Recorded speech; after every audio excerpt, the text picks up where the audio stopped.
Bismillahirrahmanirrahim. Assalamu alaikum dear students. How are you? Welcome to our class. Today आज हम mathematics nursery में एक नया कॉन्सेप्ट सीखेंगे जिसका नाम है कैलेंडर। ठीक है, तो कैलेंडर आप लोगों ने देखा हुआ है, ये इस तरह दीवारों के साथ लगा होता है। ठीक है, ये नजर आ रहा है आपको, ये कैलेंडर इस फॉर्म में होता है। या कभी आपने ऐसे देखा हो कि टीचर की टेबल पे पड़ा हो कैलेंडर। ठीक है, ये इस तरह से कैलेंडर आपको नजर आता है। चलते हैं अपने टॉपिक की तरफ जिसका नाम है कैलेंडर। कैलेंडर क्या होता है? Calendar tells us the passage of time in days, weeks, months and years. भाई कैलेंडर एक ऐसा टूल है जो कि हमें डेज के बारे में बताता है, वीक्स के बारे में बताता है, मंथ्स के बारे में बताता है और ईयर्स के बारे में बताता है। तो मैंने पहले भी आपको कैलेंडर की एग्जांपल देके समझाया है, दिखाया भी है। अब इसमें फिर से मैं आपको दिखा रहा हूं। ये कैलेंडर आपके सामने एक पेपर सा बना हुआ है ना, तो ऊपर लिखा हुआ है कैलेंडर 2025। इसका मतलब है ये 2025 का कैलेंडर है। 2025 मतलब ये जो साल गुजर रहा है ये कौन सा है? 2025, 2025 ये उसका कैलेंडर है। अब कैलेंडर में हमारे पास मंथ्स ऑफ द ईयर भी होते हैं, तो इनके पहले नाम पढ़ लेते हैं। क्या है जी? सबसे पहला मंथ जो है उसका नाम है जनवरी, उसके बाद है फरवरी, मार्च, अप्रैल, मई, जून, जुलाई, अगस्त, सितंबर, अक्टूबर, नवंबर, दिसंबर। क्लियर है? तो हमें पता चला कि एक साल में कितने मंथ होते हैं? 12 मंथ्स। पूरे साल में 12 मंथ्स होते हैं। ये देख रहे हो, ये अलग-अलग से पूरे पूरे मंथ का कैलेंडर भी बनाया गया है। ठीक है, समझ आ रही है?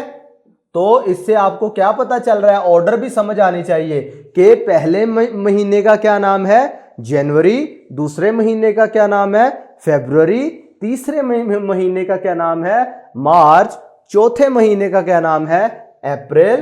पांचवें का मई, छठे का जून, सातवां जुलाई, आठवां अगस्त, नौवां सितंबर, 10वां अक्टूबर, 11वां नवंबर और लास्ट मंथ का क्या नाम है? दिसंबर।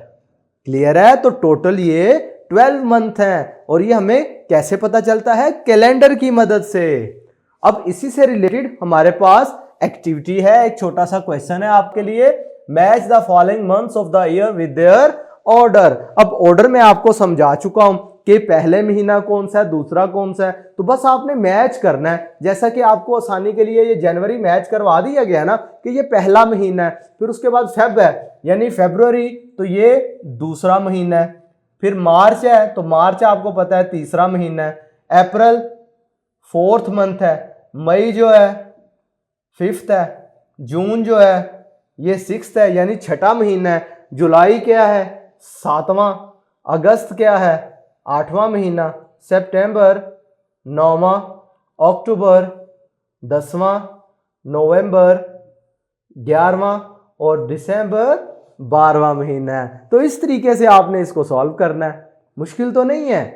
तो प्यारे बच्चों, आज के वीडियो लेक्चर में हमने कैलेंडर के बारे में पढ़ा। यानी कैलेंडर हमें बताता है पूरे साल के जितने महीने हैं उनके बारे में, और हर महीने में जो डेज आते हैं यानी दिन, वीक्स यानी हफ्ते, इन सब के बारे में हमें कैलेंडर से इंफॉर्मेशन मिलती है। और कैलेंडर मुख्तलिफ तरीकों का हो सकता है। जैसे आप रमज़ान में आपके घरों में लोग कैलेंडर बांटते हैं, आपने अपनी घर की दीवारों पे उसे लटकाया होता है। और कभी कभार आपने प्रिंसिपल के टेबल पे भी देखा होगा, टीचर टेबल पे भी कैलेंडर छोटा सा पड़ा होता है। उसका क्या फ़ायदा होता है? उससे हमें डेट्स, डेज, वीक्स और मंथ्स का पता चलता है। क्लियर है? तो फिर बच्चों, आज हमारा मैथमेटिक्स नर्सरी का लास्ट लेक्चर था। मैं दुआगो हूँ कि अल्लाह ताला आपको कामयाब करे। आज के लिए इतना ही। बहुत सारी दुआओं के साथ आपसे इजाज़त चाहता हूँ।